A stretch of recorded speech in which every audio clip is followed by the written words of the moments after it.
Astaghfirullah. Bismillahirrahmanirrahim. Assalamualaikum warahmatullahi wabarakatuh.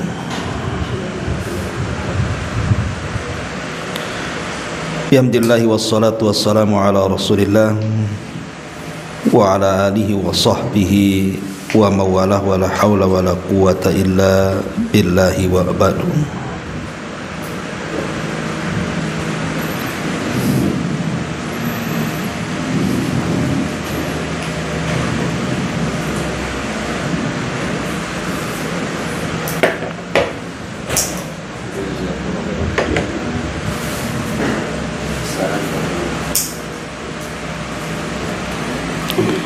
Kita lanjutkan kajian kita, masih membahas kitab Bahjah Qulubil Abrar, dan kita masuk pada hadis ke-60 tentang adab menyembelih dalam Islam. Kita baca hadisnya. An Rafi' Ibn Khadij radhiyallahu anhu qala, qultu ya Rasulullah, inna laqu al-aduwa ghadan wa laysa ma'ana muda, afanadhbahu bil qasabi, qala ma anhara ad-dama wa dhukira ismullahi alayhi fakul laisa sinna wadh-dhafra wa sawhaddithuka anhu amma sinnu fa'adhmun wa amma adh-dhufru famuda al-habashati wa asabna nahba ibilin wa ghanamin fanadda minha ba'irun faramahu rajulun bisahmin fahabasahu. Faqala Rasulullah sallallahu alaihi wasallam, inna li hadhihi awabida ka awabidil wahshi, fa idza ghalabakum minha syai'un faf'alu bihi hakadha, muttafaqun alaih. Dari Rafi' ibn Khadij radhiyallahu anhu, dia berkata, aku bertanya, wahai Rasulullah, besok kita akan bertemu musuh, sementara kita tidak lagi memiliki pisau tajam. Apakah boleh kita menyembelih hewan untuk dimakan dengan kayu? Beliau bersabda, sesuatu yang bisa mengalirkan darah, kemudian disebut nama Allah, maka makanlah, selain menggunakan gigi dan kuku. Aku akan jelaskan kepada kalian, adapun gigi sejenis tulang, sedangkan kuku adalah alat yang biasa digunakan oleh bangsa Habasyah untuk menyembelih. Lalu kami mendapatkan rampasan berupa unta dan kambing. Tiba-tiba ada salah satu unta yang kabur. Kemudian ada seseorang yang memanahnya hingga dapat ditangkap kembali. Maka Rasul sallallahu alaihi wasallam bersabda, sesungguhnya di antara unta-unta ini ada yang liar, sebagaimana binatang buas. Jika kalian merasa susah karenanya, maka lakukanlah hal seperti itu terhadap unta itu.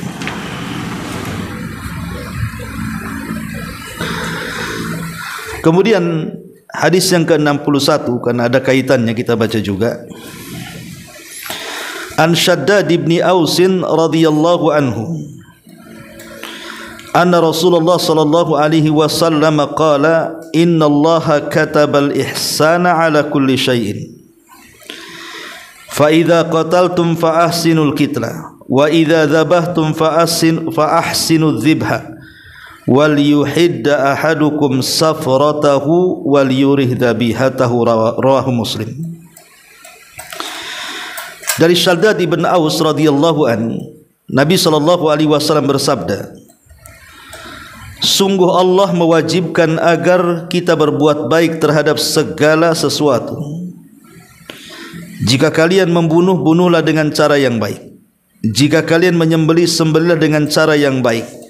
Hendaklah kalian memajamkan pisaunya dan menenangkan sembelihannya.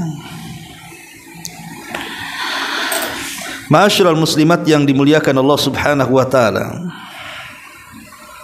Hadis ini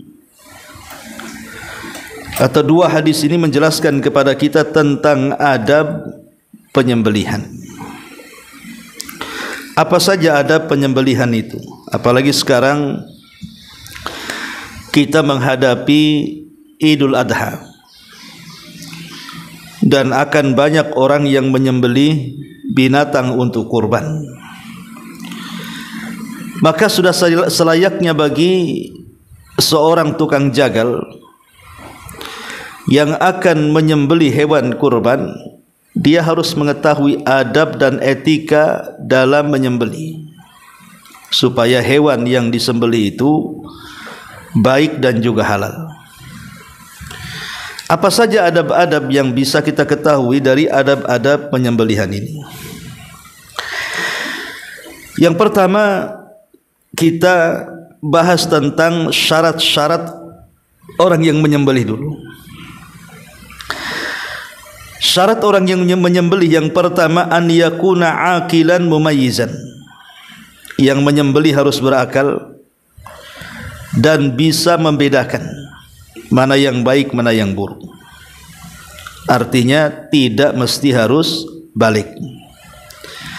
Walaupun yang menyembelihnya belum balik, masih usia 10 tahun umpamanya kan, laki-laki, kalau dia sudah paham, berakal cara menyembelihnya dan paham, maka tidak mengapa anak kecil menyembelih binatang, asal disembelih secara syar'i, membaca basmalah.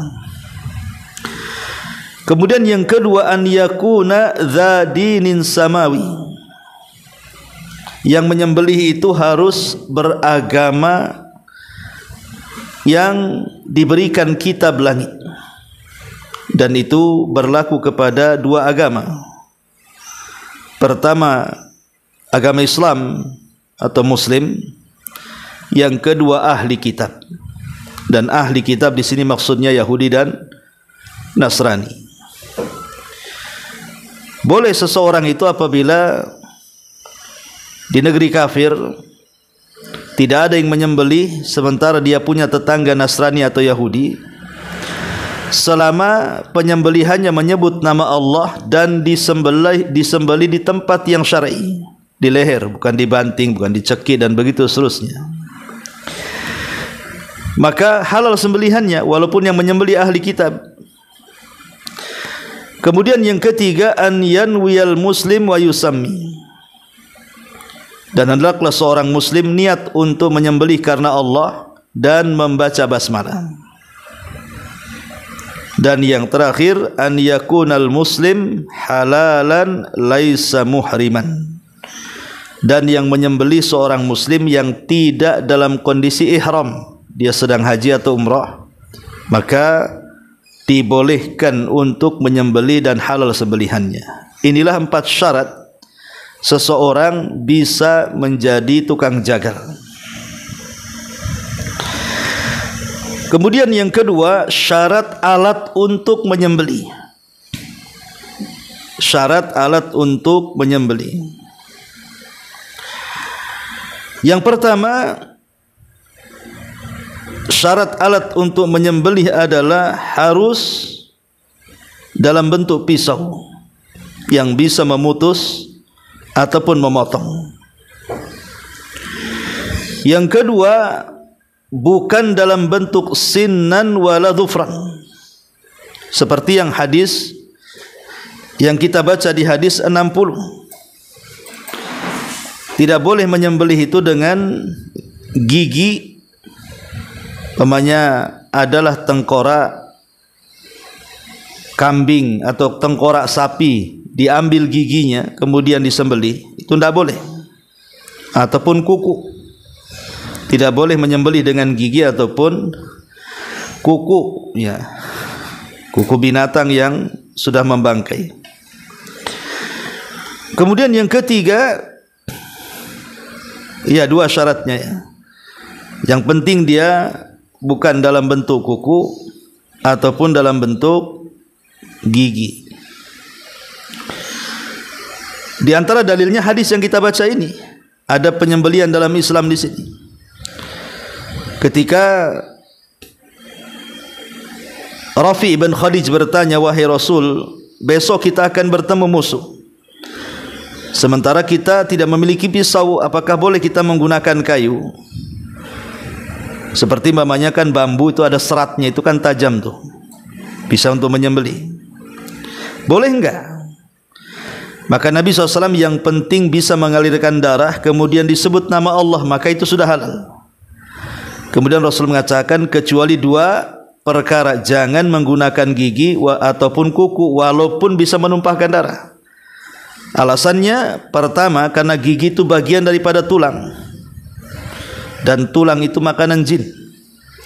Dan yang kedua, kuku, sementara kuku itu tasyabbuh dengan orang-orang penyembah api, menyembelih dengan kuku.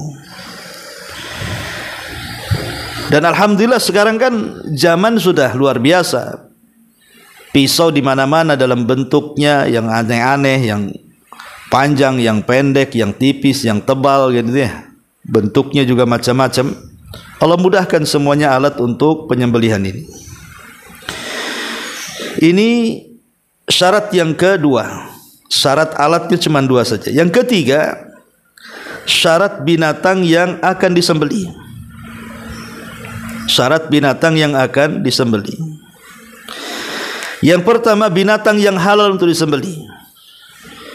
Tidak boleh menyembelih binatang yang haram seperti anjing, babi, itu tidak boleh. Walaupun syarat yang menyembelihnya sudah terpenuhi, pisau yang untuk digunakan menyembelihnya sudah dipenuhi, tapi kalau yang disembelih anjing, babi, maka tidak dibolehkan. Jadi syarat yang pertama, sembelihan yang disembelih itu harus sembelihan yang halal dimakan. Kemudian yang kedua, an yaqta'a minhu ma yajibu qatu fi zakatin bi dhibhin fil hulkum aw ta'nu fil lubbati wa la tajuju zakatu fi ghairiha bil ijma'. Yang kedua, memotong yang memang harus dipotong. Tidak boleh memotong yang tidak harus dipotong. Contohnya umpamanya nyembelih dipotong kakinya dulu, dipotong tangannya dulu, itu kan enggak mematikan binatang, ya. Tapi potonglah bagian tenggorokannya dan urat-urat yang di sekitar tenggorokannya. Adapun menyembelih selain daripada tempat itu, maka sembelihannya jadi haram. Umpamanya ditusuk di perutnya biar mati, atau ditikam di punggungnya, atau dipukul kepalanya, maka itu tidak sah penyembelihannya, itu tidak syar'i. Jadi dua syarat hewan yang akan disembelih. Pertama, memang hewan itu halal dimakan, ayam, kambing, sapi, unta gitu ya. Dan disembelih di tempat yang memang harusnya disembelih binatang. Ini syarat hewan yang akan disembelih. Ma'asyiral muslimat yang dimuliakan Allah Subhanahu wa taala. Adapun adab yang dijelaskan para ulama tentang penyembelihan yang harus dilakukan oleh penyembelih, di antaranya dijelaskan oleh para ulama bahwa kalau berkaitan dengan kurban, maka tidak boleh menyembelih kecuali di waktu yang sudah ditentukan. Kalau tidak, maka tidak sah penyembelihannya. Kita tahu korban itu disembelih setelah Idul Adha sampai tanggal 13 menjelang terbenam matahari di tanggal 13 hari tasyrik. Itulah waktu penyembelihannya. Kalau sebelum itu atau lewat dari situ, ya sah-sah saja penyembelihannya, tapi tidak dinamakan hewan kurban. Ya, tidak dinamakan hewan kurban yang seperti itu. Kemudian yang kedua, harus menghargai atau menghormati binatang yang akan disembelih. Sebagaimana ketika ada seseorang yang menyiksa binatang yang akan disembelih di zaman Rasul, Rasul mengatakan, apakah engkau akan membunuh 2 kali? Kau siksa dulu baru kau sembelih. Maka sayangilah binatang. Irhamu man fil ardi sayarhamukum man fis sama. Sayangi makhluk yang ada di bumi, maka makhluk yang akan di langit akan menyayanginya. Termasuk juga sayangi binatang. Tidak boleh menyiksa walaupun akan disembelih. Karena ada juga orang-orang yang menyiksa sebelum disembelih, disetrum ataupun dibanting dulu baru disembelih. Maka ini tidak ihtiram namanya, tidak menghormati atau memuliakan binatang. Ya. Ma'asyiral muslimat yang dimuliakan Allah Subhanahu wa taala. Kemudian juga tidak boleh menampakkan binatang yang disembelih kepada binatang yang belum disembelih, karena kalau kita tahu bahwa prosesi kurban itu kan biasanya banyak jumlahnya. Kadang-kadang kambing satu dengan kambing yang lain itu hanya 1-2 meter jaraknya. Terkadang bisa sampai ratusan kambing yang mau disembelih. Maka tidak boleh memperlihatkan ketika menyembelih kepada hewan yang lain yang belum disembelih, dan itu dianggap menyakitinya. Tidak boleh, ya. Kemudian juga di antara adabnya, diarahkan ke arah kiblat. Diarahkan ke arah kiblat. Kenapa demikian? Apa hikmahnya ketika kita menyembelih? Kemudian arah pisau yang akan menyembelih leher binatang tersebut harus diarahkan ke kiblat. Karena arah kiblat itu adalah arah tempat kita ini beribadah kepada Allah Azza wa Jalla dalam salat kita, dalam doa kita. Maka begitu juga ketika menyembelih sangat dianjurkan dihadapkan ke kiblat. Kemudian juga termasuk adabnya adalah membaca basmalah supaya binatang itu menjadi berkah dengan bacaan itu. Dan membaca basmalah ketika menyembelih itu hukumnya wajib, tidak boleh ditinggalkan. Kalau tidak membaca basmalah saat menyembelih, maka dianggap tidak sah penyembelihannya. Dan sering saya katakan, orang menyembelih itu kan ada 4 macam. Yang 1 halal, dagingnya bisa kita makan. Yang 3 haram, dagingnya haram untuk dimakan.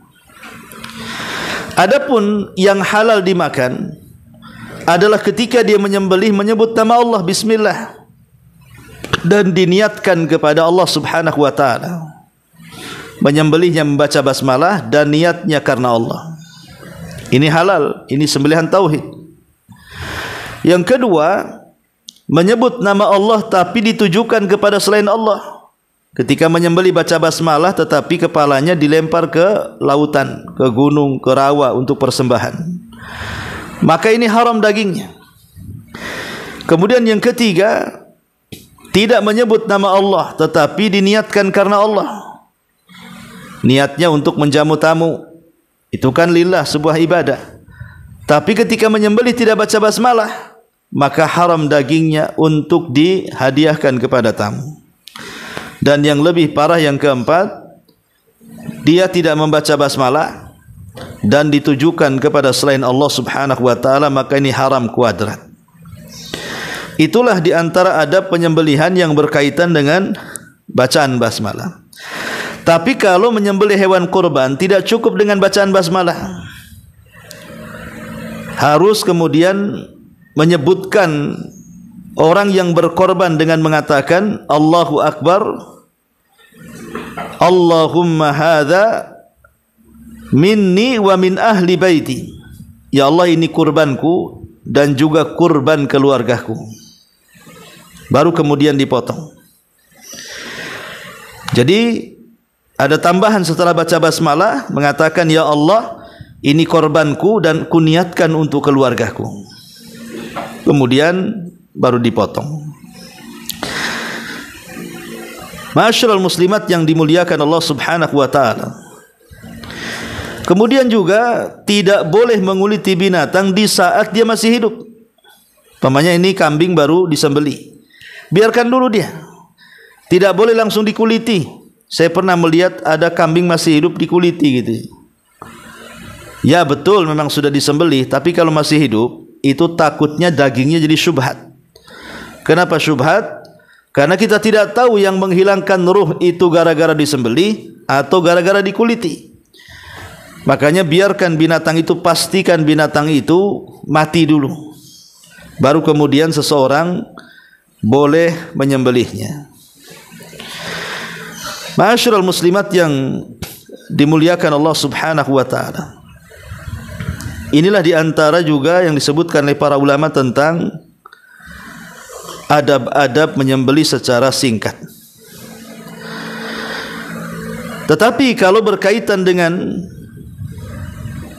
hewan kurban, ya sekalian kita masuk pada penyembelihan hewan kurban, maka binatang yang disembelih itu harus milik pribadi, bukan milik orang, bukan hasil curian, bukan hasil ghasab. Maka ini syarat yang pertama, haruslah hewan kurban itu milik sendiri. Yang kedua, hewan kurban itu harus dari jenis yang ditentukan. Jenis yang ditentukan itu maksudnya dari binatang-binatang ternak. Dan binatang ternak yang ditentukan dikorbankan itu cuma 3 saja. Pertama kambing dengan jenisnya, maksudnya domba dan juga kambing kacang. Yang kedua sapi dengan jenisnya, maksudnya sapi dan kerbau. Dan unta. Hanya ini saja yang bisa dikurbankan. Adapun kuda, pendapat yang kuat para ulama, tidak sah kurban dengan kuda. Ya. Kemudian juga yang ketiga, hewan yang akan disembelih untuk kurban itu harus usianya cukup. Sebab kalau usia tidak cukup, tidak sah kurbannya. Seperti unta usianya 5 tahun ke atas, di bawah 5 tahun tidak sah. Kemudian sapi harus 2 tahun ke atas, di bawah 2 tahun tidak sah. Kemudian kambing terbagi 2. Kalau kambing kacang di atas setahun, tidak boleh di bawah setahun, maka tidak sah. Kemudian adhan, domba, maka di atas 6 bulan, tak boleh di bawah 6 bulan. Kalau menyembelih di bawah 6 bulan, maka tidak sah sembelihannya. Tapi yang ideal tentu kambing, ya 2 tahun itu idealnya, ya biasanya udah gemuk, udah besar gitu ya. Ya. Kemudian yang keempat, yang keempat bahwa binatang kurban yang akan disembelih tidak boleh ada cacat. Tidak boleh ada cacat. Dan cacat yang disepakati berdasarkan hadis, pertama dia tidak buta sebelah dengan buta yang jelas. Yang kedua tidak pincang dengan pincang yang jelas. Yang ketiga tidak sakit dengan sakit yang jelas. Yang keempat dia tidak terlalu tua, kurus sehingga tidak bersumsum lagi. Ini adab kalau berkaitan dengan hewan kurban. Ya. Ma'asyiral muslimat yang dimuliakan Allah Subhanahu wa taala.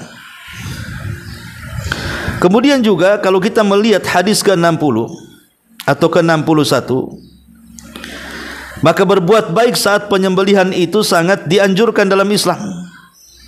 Karena Rasul yang mengatakan, apabila engkau menyembelih, sembelih dengan cara yang bagus. Kalau tidak dengan cara yang bagus, maka dilarang untuk menyembelih. Karena ada beberapa kesalahan yang ditimbulkan oleh para penyembelih itu.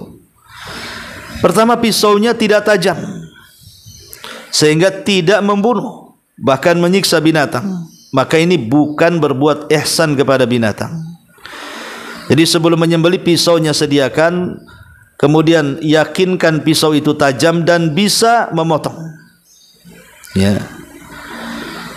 Kemudian juga di antara kesalahan orang yang menyembelih, bahwa seseorang menyembelih dengan cara menyiksanya dengan setrum, dan itu ada kalau di barat itu kan disetrum biasanya ya. Maka ini haram hukumnya karena itu bukan tempat penyembelihan. Bukan tempat penyembelihan sama sekali. Ma'asyiral muslimat yang dimuliakan Allah Subhanahu wa taala, baik kita akan masuk pada hadis ini, syarah daripada Syekh As-Sa'di rahimahullahu taala. Perhatikan pada halaman ke-60 kita baca. Di sini Nabi mengatakan ma'an harad dama ila akhir, sesuatu yang bisa mengalirkan darah sampai akhir hadis. Kata beliau merupakan ucapan yang luas maknanya, mencakup segala sesuatu yang dapat mengalirkan darah. Contohnya adalah besi, tembaga, kuningan, rotan, kayu, kerikil yang sudah tajam atau selainnya, dan segala sesuatu yang bisa menembus seperti peluru, senapan, maka itu bisa sebagai pengganti menyembelih karena benda tersebut dapat mengalirkan darah dengan menembus sasarannya, bukan karena beratnya. Termasuk pula dalam hal ini adalah berburu dengan anak panah. Demikian pula anjing, burung yang dilatih berburu, tentunya semuanya itu dengan syarat jika menyebut nama Allah dan binatangnya terlatih. Kemudian kata beliau, adapun bagian tubuh yang dipotong ketika menyembelih adalah kerongkongan dan tenggorokan. Jika keduanya telah terpotong maka sudah cukup. Apabila bersama itu terpotong pula dua urat leher, maka itu lebih utama karena cepat matinya. Jadi kalau kita memotong kambing atau memotong sapi, kalau hanya tenggorokannya saja, itu lama matinya tuh. Kalau bisa leher sebelah kanan, leher sebelah kiri itu juga terkena potongan pisau, karena itu akan mempercepat kematiannya. Adapun hewan buruan, maka cukup dengan melukai salah satu bagian dari tubuh hewan tersebut. Hal ini karena demikianlah yang dibutuhkan. Yang penting nancap di mana saja anak panah itu, kemudian dia tumbang. Tapi ketika melesatkannya membaca basmalah, kemudian setelah dicek rupanya mati, halal. Ya, tapi kalau masih hidup sebaiknya disembelih. Tapi kalau sudah mati maka halal binatang buruan selama zatnya halal bukan haram. Kemudian kata beliau, adapun hewan buruan maka cukup dengan melukai salah satu bagian dari tubuh hewan tersebut. Hal ini karena demikian dibutuhkan. Contohnya, jika ada seekor unta, sapi atau kambing yang kabur dan sulit untuk menangkap, maka di saat itu kondisi sama seperti hewan buruan, sebagaimana yang disebutkan di dalam hadis. Di bagian tubuh manapun dia terluka, maka hal itu sudah cukup. Demikianlah halnya dengan hewan buruan. Jika bisa ditangkap dalam keadaan masih hidup, maka hewan tersebut harus disembelih. Artinya kalau tidak didapat dalam kondisi hidup alias mati, maka halal sudah. Ya, tinggal dikuliti kemudian dimasak. Maka sebuah hukum itu berlaku sesuai dengan faktor penyebabnya. Hewan yang sulit ditangkap maka dihukumi seperti hewan buruan, walaupun termasuk hewan peliharaan. Demikian pula hewan yang bisa ditangkap dalam keadaan hidup harus disembelih terlebih dahulu, walaupun termasuk hewan yang liar. Ini pernah terjadi di beberapa tempat, Bu, terutama di musim Idul Adha itu, yang kabur kambingnya, kabur sapinya gitu ya. Kalau memungkinkan ditangkap kambing dan sapi itu, ya itu lebih baik. Tapi terkadang ada beberapa kambing atau sapi itu justru liar, membahayakan orang. Kalau ditangkap diseruduk dan tidak bisa ditangani oleh pawangnya, maka terpaksa menggunakan panah. Ya, sama dengan orang memburu, dengan catatan dia membaca basmalah. Tapi kalau kena panah dia masih hidup, tetap harus sembelih. Tapi kalau mati maka halal darahnya dan juga halal dagingnya. Rasulullah mengecualikan gigi dan benda-benda yang bisa mengalirkan darah. Kemudian beliau menyebut alasannya, karena gigi itu merupakan tulang dan tulang itu makanan jin dan setan. Kemudian kata beliau, maka hal ini menunjukkan bahwa semua tulang walaupun bisa mengalirkan darah tidak boleh digunakan untuk penyembelihan. Adapun yang mengatakan bahwa sebab pelarangan itu dari dua hal, karena dia adalah gigi dan karena ia adalah tulang, lalu penyebutan gigi disendirikan, namun yang benar adalah yang pertama, yaitu sebab pelanggaran itu adalah karena alasannya tulang. Jadi alasannya kenapa tidak boleh pakai gigi, karena gigi itu tulang dan tulang itu makanan jin, ya. Demikian juga kuku, tidak boleh menyembelih dengannya, baik kuku burung atau selainnya, karena akan menyamakan dengan orang-orang Majusi penyembah api. Kesimpulannya di sini bahwa syarat-syarat penyembelihan itu adalah mengalirkan darah dari bagian tubuh yang disembelih.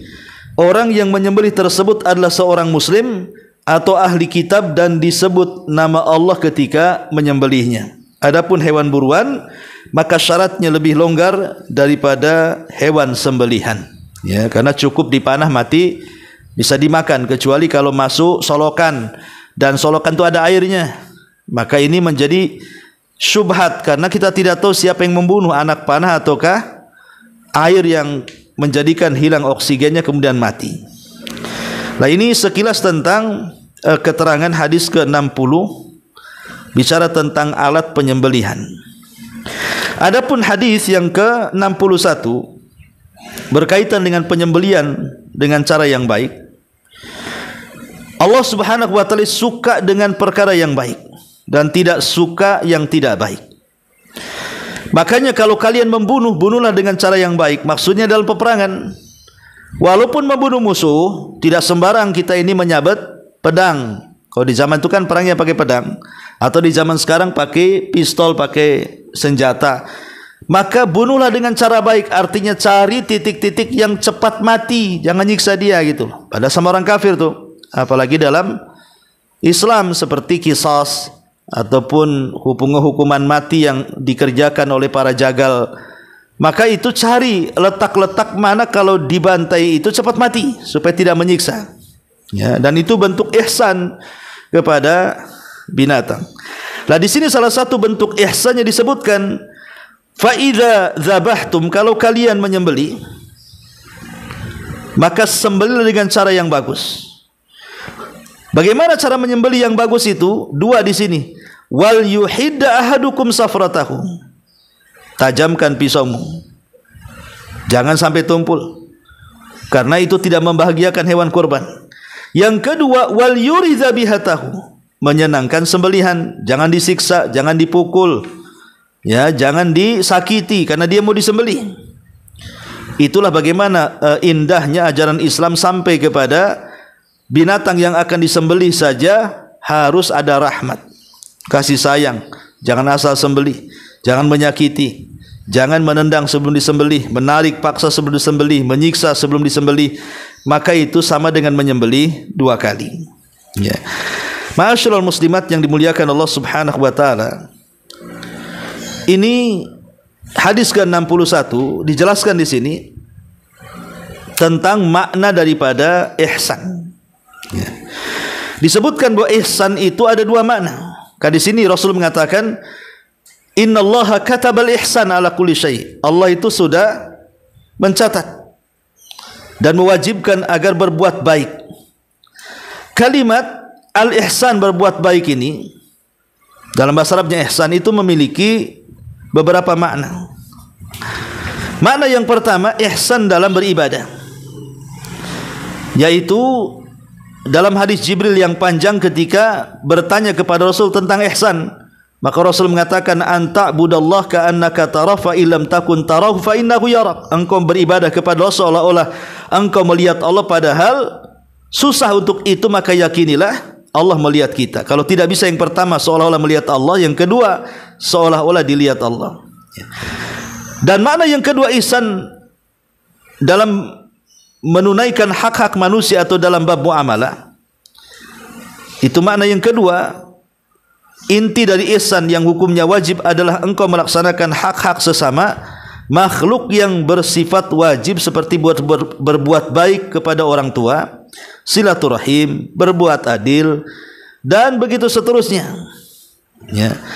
Jadi ihsan, kalimat ihsan itu bisa dibawa kepada ibadah, bisa dibawa kepada muamalah, termasuk juga penyembelihan. Karena ihsan ini dibawa kemana-mana. Makanya Rasul mengatakan innallaha katabal ihsan ala kulli syai'. Jadi sifat berbuat baik itu harus terdapat kepada siapapun dan kepada apapun. Bukan hanya kepada manusia, kepada binatang juga sama. Tetap harus berbuat baik, tidak boleh kemudian kita berbuat kasar. Karena di zaman Rasul ada seorang sahabat yang menelantarkan unta. Jadi unta itu hanya dipekerjakan saja, tapi giliran lapar nggak dikasih makan, giliran sakit tak diobati, tapi giliran kerja harus kerja. Akhirnya kemudian unta ini dari kejauhan melihat Nabi SAW sedang menunggangi seekor keledai, membonceng Anas ibn Malik radhiyallahu an. Tiba-tiba unta itu menyusul Nabi. Setelah kemudian di hadapan Nabi, tiba-tiba dia pun yabruk, seolah-olah sujud kepada Nabi SAW. Kemudian Rasul turun, tak sadar melihat kedua mata unta itu mengalirkan air mata. Maka Rasul mengusapnya. Entah apa yang dilakukan Rasul dengan unta itu, berbisik-bisik. Tiba-tiba Rasulullah SAW mengatakan di hadapan para sahabat Ansar, siapa pemilik unta ini? Maka sahabat Ansar mengatakan, saya wahai Rasul. Maka Nabi SAW mengatakan, bertakwalah kau kepada Allah, unta ini sudah Allah kuasakan kepadamu. Engkau hanya bisa mempekerjakan tapi tidak bisa mengurusnya. Lihat bagaimana kemarahan Nabi SAW kepada orang yang tidak sayang dengan binatang. Sampai Rasul mengatakan, bertakwalah kau kepada Allah. Jangan asal kau pakai unta itu, kau tak pandai pula merawatnya. Lihat unta itu mengadu kepadaku, kata Rasul, bahwa engkau menyiksanya. Lah saat unta itu sujud, para sahabat menyaksikan. Maka para sahabat datang kepada Rasul, ya Rasul, unta tak berakal saja sujud, harusnya kami yang berakal yang sujud. Maka Rasul mengatakan, jangan, kalau Allah perintahkan aku memerintahkan manusia untuk sujud kepada manusia yang lainnya, maka yang pertama aku perintahkan istri sujud kepada suami karena besarnya hak. Ya. Ini menunjukkan bahwa hadis ini, hadis yang dikeluarkan Imam Ahmad dalam musnadnya, menunjukkan kepada kita, kita harus sayang dengan binatang. Lah termasuk juga saat menyembelih. Wal yuhidda safratahu wal yurih dhabihatahu, tajamkan pisau-pisau kalian, tenangkanlah hewan sembelihannya. Nah ini bentuk berbuat baik kita kepada binatang, ya. Wallahu alam, ini di antara dua hadis yang menjelaskan tentang adab-adab penyembelihan dengan cara yang baik. Kesimpulannya dari pembahasan kita ini, bahwa menyembelih binatang itu ada aturannya. Kalau tidak mengikuti aturan ketetapan Islam, maka binatang itu tidak menjadi daging yang bisa dimakan. Boleh jadi daging bangkai yang dilemparkan. Tetapi yang terpenting adalah saat seseorang kemudian menyembelih binatang, hanya dua perkara saja. Pertama, jangan lupa baca basmalah, dan yang kedua, sembelihlah di tempat yang memang harus disembelih, maksudnya di lehernya. Ya. Kalau ini sudah dilakukan, maka siapapun yang menyembelihnya, selama dia bisa menyembelih mau anak-anak, remaja, dewasa, laki-laki, perempuan, apakah dia seorang muslim ataupun ahli kitab, maka halal sembelihannya.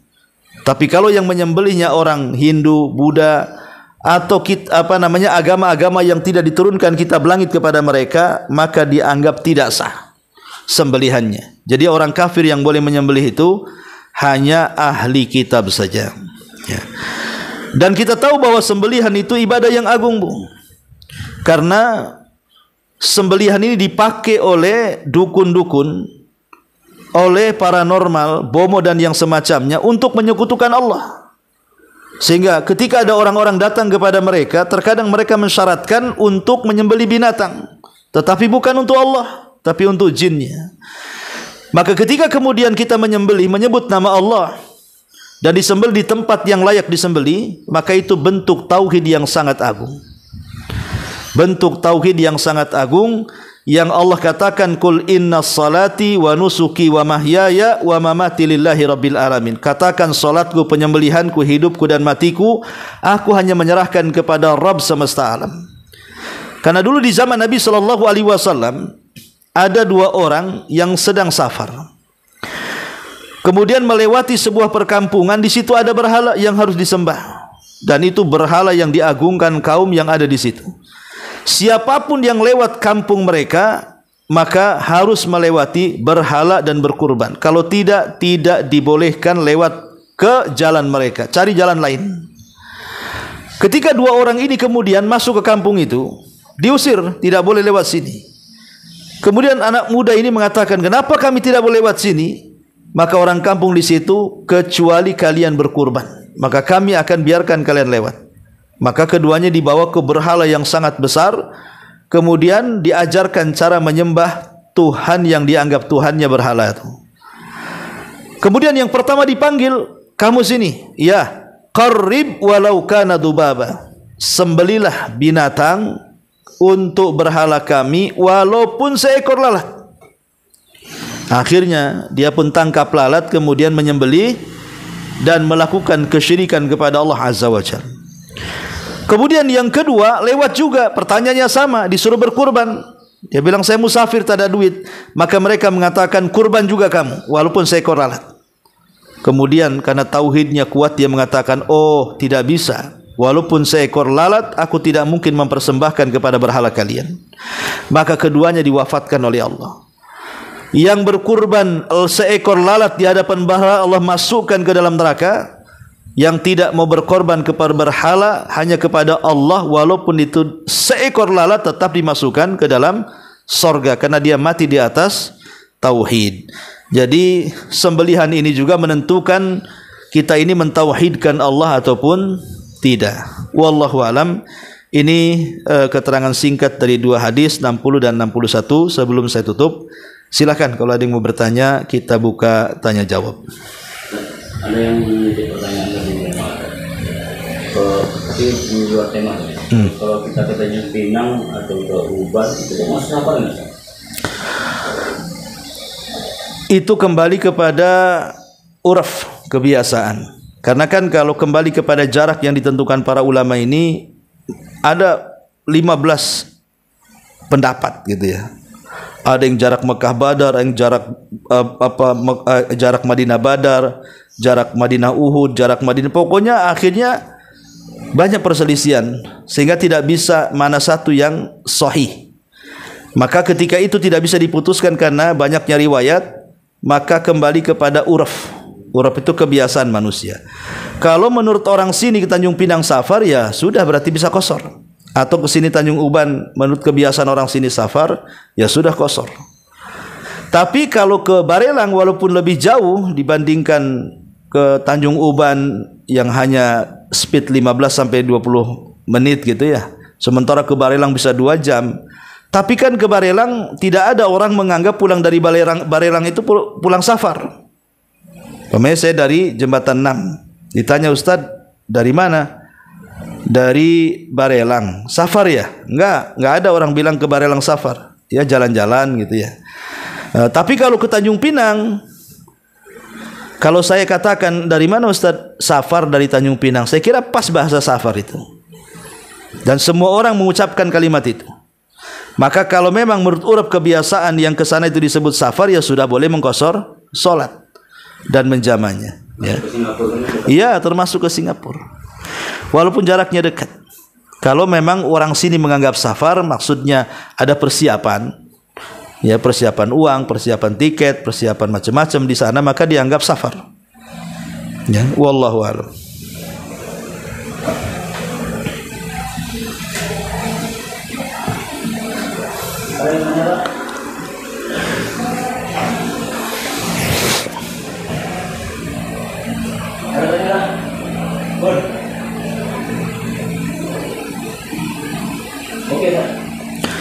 Oke, kalau nggak ada, ya ini memang penyembelihan kerjaan laki-laki ya.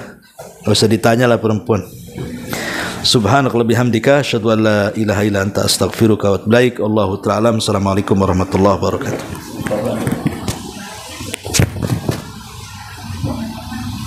Kali sih. Hah? Ngantuk.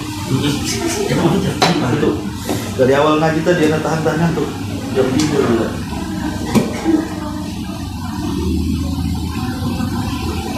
Bangun terlalu pagi, 2:30, habis itu tak bisa tidur lagi. Tidur jam 1:30, ngobrol sama Ustaz Aswad tuh di Aceh sampai jam 11 pulang, nggak bisa tidur. 1:30 baru tidur, 2:30 terbangun, habis sudah bisa tidur lagi. Dia Ciana. Aduh, di Sekupang, nyata Sekupang, bahas kurban sampai jam 11 dari kajian muhajir. Ini ada jadwal baru ke Bengkong. Bingung saya.